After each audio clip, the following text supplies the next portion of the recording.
Hello, good day everyone, and welcome to Chapter 3, Business Combination Part 3. And for today, we will discuss itong last part ng business combination before we go to the consolidation part.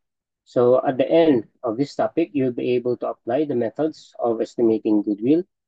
Second, account for reverse acquisitions. And three, differentiate the accounting for business combination between full PFRS, PFRS for SMEs, and PFRS for SEs. Okay.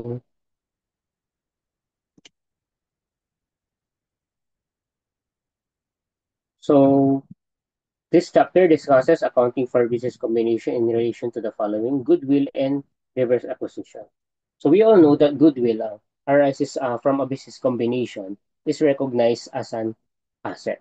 And goodwill arising from other sources, particularly those that are internally generated is not recognized. And how do we measure goodwill? It is measured and recognized on acquisition date. When we say acquisition date, it is the date when the acquirer acquires the acquiree. And any subsequent expenditures in maintaining goodwill are recognized as expense. So after natin ma-recognize yung goodwill, okay, hindi natin siya ina-amortize. When we say amortize, it is the process of amortizing intangible asset. Kung sa depreciation, nagdi-depreciate ka kasi nga naluluma yung asset, dito naman naluluma din yung nagdi-depreciate din yung ating intangible. Pero ang tawag natin is amortization. So hindi siya ina-amortize but only tested for impairment at least annual using the past 36 na standard. And for this purpose, goodwill is allocated to each of the acquirer's cash-generating units in the year of business combination. So pag sinabi natin cash-generating units, these are smallest identifiable groups of assets that generates cash inflows that are largely independent of cash inflows from the other assets or groups of asset. So, yung mga CG, yan, group ng asset yan, particularly mga intangible asset na nagkakaroon ng magkakasama sila, identifiable sila, and para sabay-sabay silang dinidepreciate. Or when it comes to asset, dinidepreciate sila or ina-amortize sila. And goodwill is allocated to the CGUs expected to benefit from the synergies of the business combination using a methodology that is reasonable, supportable, and consistently applied. And since in business combination, goodwill is unidentifiable, kaya nga di ba pag nagko-compute tayo ng dun sa chapters 1 and 2, yung goodwill, pag kino-compute natin, kapag may nakasamang goodwill dun sa asset ni acquiree, inaalis muna natin. Diba? Kasi nga unidentifiable. Ang kinasama lang natin is yung mga identifiable. Goodwill is unidentifiable. Kaya nga hindi siya pwedeng i-test for impairment. And it cannot be tested for impairment separately but in conjunction with the groups of assets. Ibig sabihin, kung kasama siya dun sa CGU, um, if tinest mo for impairment yung CGU, kasama na doon yung goodwill. Kasi nga, unidentifiable mo siya, hindi mo siya kayang i-identify kung saan siya doon. And goodwill does not generate cash flows on its own but contributes to the cash flows of CGU. So, kasama na siya doon sa CGU. Nagko-contribute lang siya. Hindi siya nag-generate ng sarili niyang cash flow. And a CGU to which goodwill has been allocated is tested for impairment annually. Pag sinabi nating impairment, mas mataas ang carrying amount kaysa sa recoverable amount. And nangyayari dito, yung impairment loss is charge first to the goodwill and any excess is charge sa other assets ng CGU. Okay. Now let's talk about due diligence. So before negotiation, bago mo i-acquire yung isang acquirer as acquirer, dapat nagkakaroon ka ng due diligence audit. Para saan nga ba itong due diligence audit? Siyempre, you need to investigate all areas of the potential acquirer before you invest to that business combination. Kasi nga, siyempre, as acquirer, ang gusto natin, i-acquire natin yung business na profitable, yung alam mong makakatulong sa business mo. For example, di ba, sa business combination, nagkakaroon ng yung vertical business combination wherein ina-acquire mo yung supplier mo. So, bago mo i-acquire yung supplier mo, dapat i-check mo din if talaga bang quality yung kanyang supply, yung kanyang raw materials bago mo siya i-acquire. Kasi pag in-acquire mo siya, ibig sabihin, yung supplier na yun is magiging part na ng business mo. Hindi ka na mahihirapan mag-purchase ng mga raw materials mo since yung suppliers mo is part na siya ng company mo. So parang, in a sense, mas mapapabilis yung production mo kasi nga andun na sa part na ng business mo yung supplier mo. Ano pa? Yung horizontal business combination or merger. Kapag in-acquire mo yung um, competitor mo, di ba? Siyempre, gusto mo, pag in-acquire mo si competitor mo is talagang ma-eliminate yung competition. And it will help din na maboost yung company mo. Minsan, kapag in-acquire yung competitor, nawawala na talaga siya. Or minsan, dumadagdag siya dun sa company. Siyempre, kung alam mong profitable, pag in-acquire mo, yun, hindi na magiging kalaban ng product mo, but parang they go together na. Parang ganon. So, due diligence audit refers to the investigation of all areas. And then, it will also help the investor evaluate the possible risks and rewards of the potential investment. Ito yung mga example ng mga potential risks na may be determined through a due diligence audit. We have the possibility of future losses. Ano pa? Overstatement in the consideration of business combination due to overstated assets and understated liabilities. So kapag overstated ang asset mo and understated ang liabilities mo, maaaring magkaroon ng fraud. Siyempre, pinapaganda mo yung financial statement mo, which in fact, lubog ka na pala sa utang, pero nilagay mo, in-understate mo lang siya.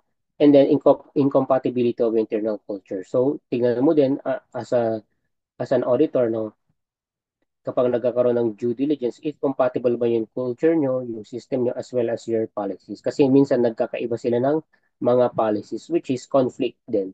Kapag nag-conflict, hindi mag-work together yung dalawang business combination.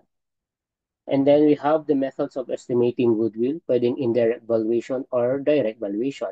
Yung indirect valuation, yun yung ginagawa natin, no? Na nag-start tayo when it comes to consideration transferred, last non-controlling interest, and previously held equity interest. And then, ima-minus natin yung PV na, yung fair value of net identifiable assets. Ito yung ginagamit or nire-require ni PFRS 3. Kapag direct valuation naman, goodwill is measured based on expected future earnings.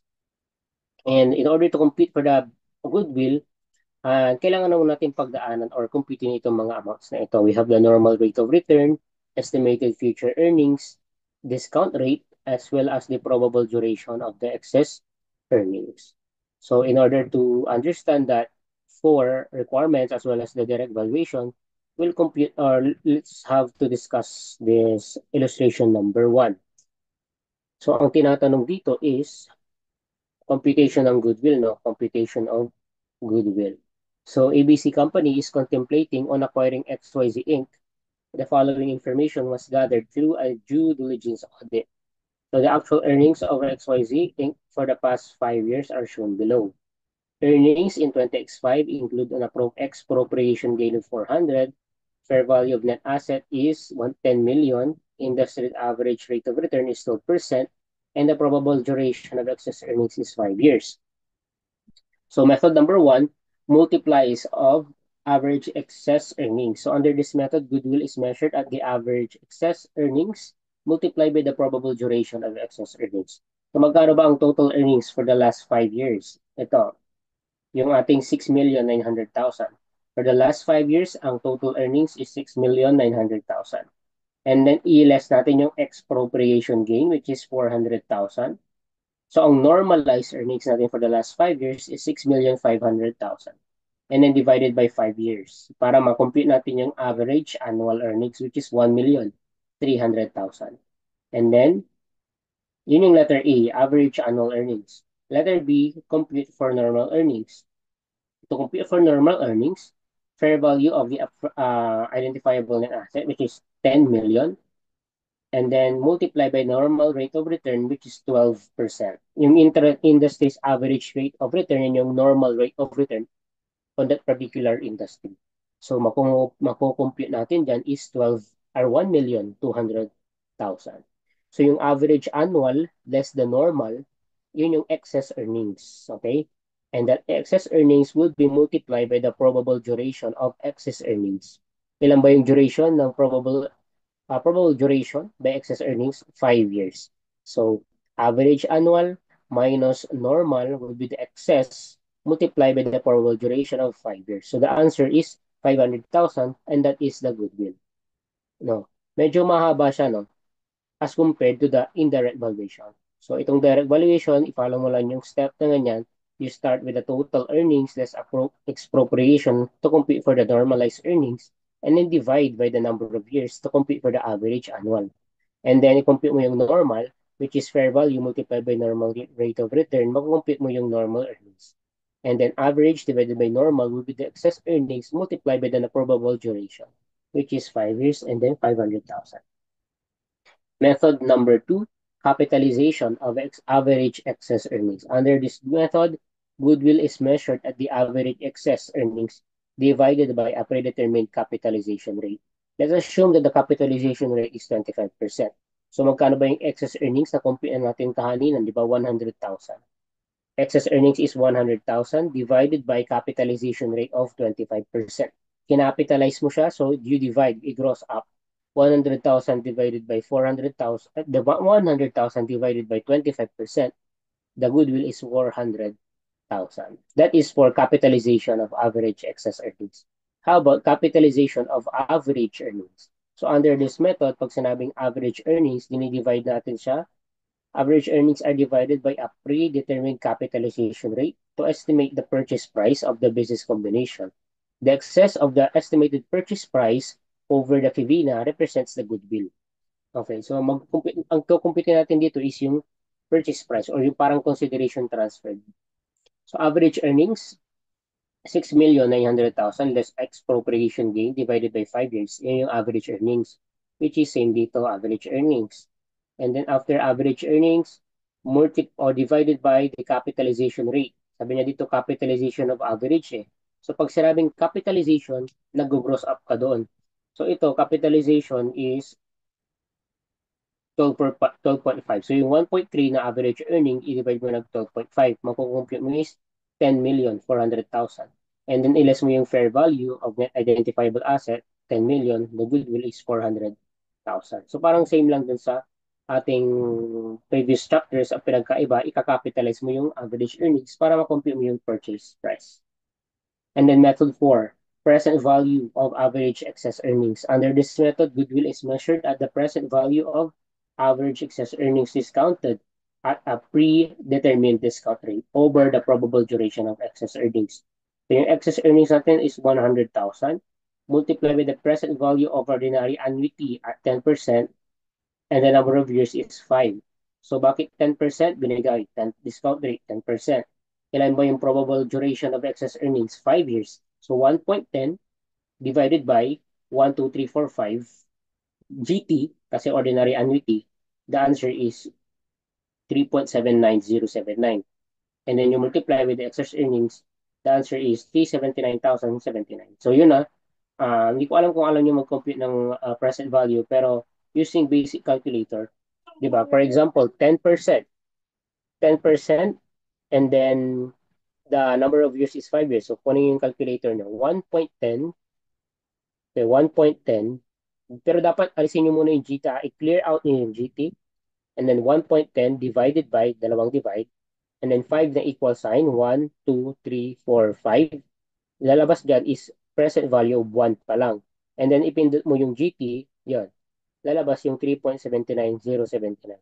Pero yung ibang calculate, kailangan pang mag-minus 1 para lumabas yung present value. So, try mo. Kung hindi lumabas yung 3.79, i-minus 1 mo, lalabas 3.79,079. And then you multiply. Okay? That's for method number 4. Now, let's talk about illustration number 2, application of direct valuation pa rin tayo. Case number 1, goodwill shall be measured by capitalizing excess earnings at 30% with normal return on average net asset at 10%. The year-end net asset in 2025 approximate fair value. So, excess earnings. Magkano ba yung excess earnings natin? Start tayo sa 650,000. Ito, average to eh. Average earnings divided by 5 years. Makukumpit natin yung total earnings to divided by 5 years, which is malabo, 130,000. That is the average earnings. I-compare natin sa normal earnings. So, goodwill shares with normal rate of return on average net asset at 10%. So, 2,750, ito 2,750 divided by 5 years times 10%, 55,000. And makukumpit natin yung excess earnings na 75. And then, i-divide natin ng capitalization rate, 30%. That would be the goodwill. Add yung fair value of net identifiable assets acquired, 590,000. So, yun yung estimated purchase price natin, 840,000. Ang hinahanap kasi is estimated purchase price. Case number 2, average earnings naman, complete for the purchase price pa rin, and goodwill. So, goodwill shall be measured capitalizing average earnings. Magkaba yung average earnings kanina? 650,000 divided by 5, 130,000. Divide mo ng capitalization rate ng 60%. So, its estimated purchase price is 812,500. How much is the fair goodwill? I-minus mo yung Fivina na 590,000, which is given naman. Ito, 590,000 for 2025. 20x5 pala. So, 222,500. Okay? So, sa alos same lang din naman dyan sa iba. Ibang illustration lang. Tinan ko lang. Okay? Ito naman, number of shares ng ginamit. Let's go to, basahin nyo yun, ang part na yan. No? Let's go to reverse acquisitions. In a business combination accomplished through exchange of equity interest, the acquirer is usually the entity that issues its interest. Ang pinagkaiba ngayon naman, di ba, usually si acquirer ang nag-acquire at siya yung nagbabayad ng consideration transfer. Binabayaran niya si acquiring. Ngayon naman, reverse naman. In a reverse acquisition, the entity that issues securities or yung acquirer is identified as the acquiree. And then si entity na kinuha or inacquire, siya naman si acquirer. So, baliktad, reverse acquisition naman. For example, ABC Company, a private entity, wants to become a public entity but does not want to register its shares. To accomplish this, ABC will arrange for a public entity to acquire its equity interest in exchange for public entity's equity interest. So in here, the public entity, which is the legal acquirer, is the legal acquirer because it issued its equity interest. And ABC Company is the legal acquiree because its equity interests were acquired. However, when applying the acquisition method, the public entity is identified as the acquiree for accounting purposes and si ABC naman is si accounting acquiree. So, magkabaliktad lang. Bakit parang parehas as a private entity? Okay. Kasi si public entity, which is yung acquirer, inisyu niya yung equity interest niya. Si ABC Company naman is the public entity is identified as the acquiree kasi siya yung nag-issue ng kanyang, di ba pag nag-issue ka, di ba pag mag-issue ka ng equity interest mo, ikaw si acquiree. And yung kung sino yung nag-acquire sa'yo, yung acquirer. Ngayon naman baliktad. Tignan natin sa other example. So ko lang. Ito. So in substance, the accounting acquirer issues no consideration to the acquiree. Instead, the accounting acquiree issues equity interest to the owners of the accounting acquirer for them to obtain control over the accounting acquiree. So as such, the acquisition fair value of the consideration transferred by accounting acquirer is measured at an amount based on the number of equity interest the legal acquirer would have to issue. So tingnan natin ito. Medyo ano siya. Issuer of shares as consideration transferred.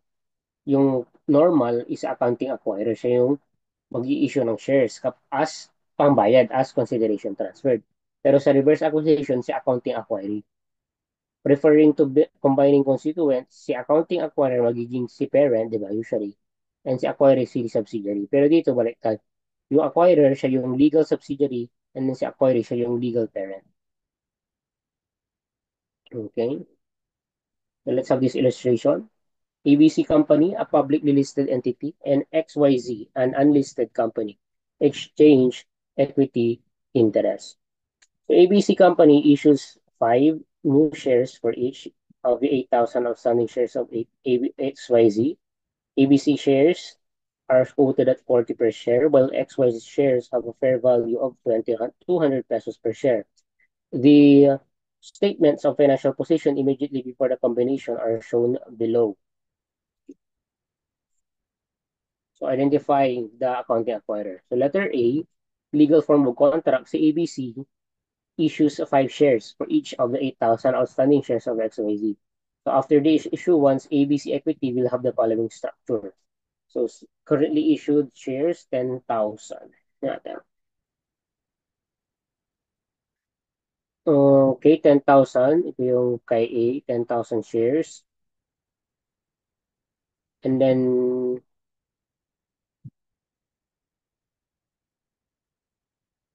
shares issued to XYZ, 5,000. 8,000 times 5.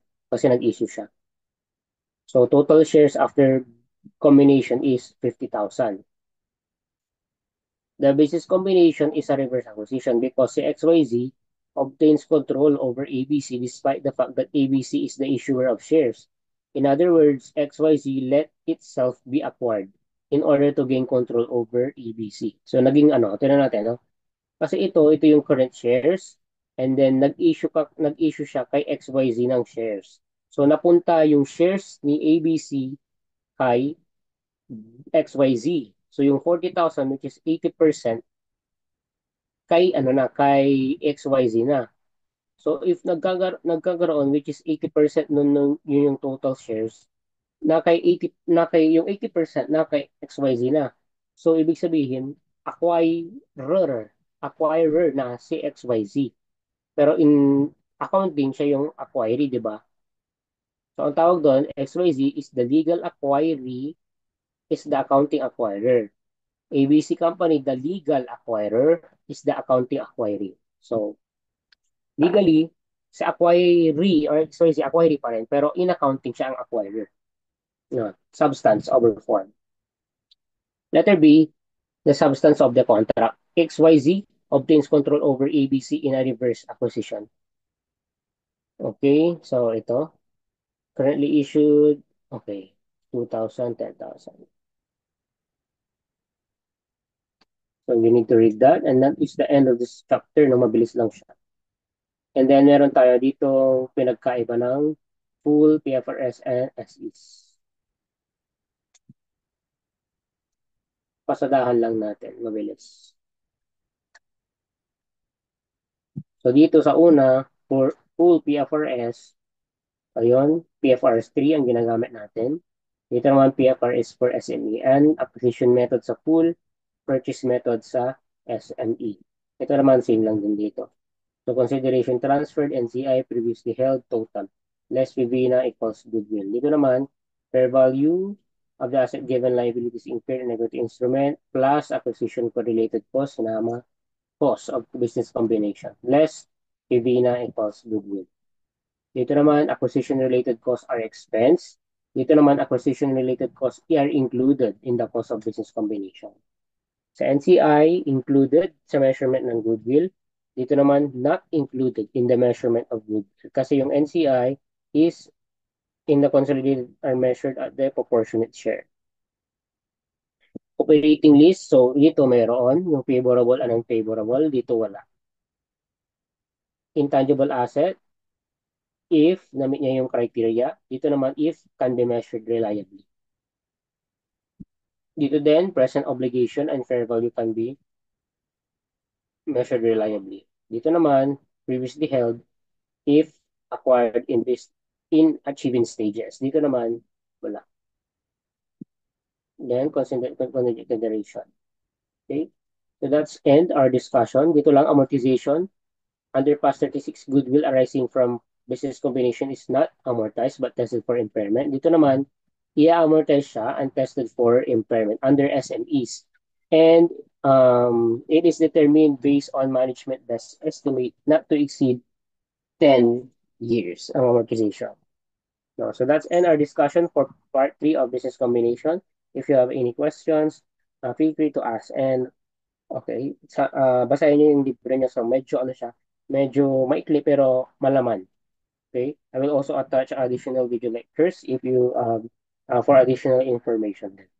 And siguro mag-post din ako ng mga activity para mas maintindihan natin yung computation when it comes to this business combination. So thank you for listening for this video lecture. See you on the next one and God bless you all.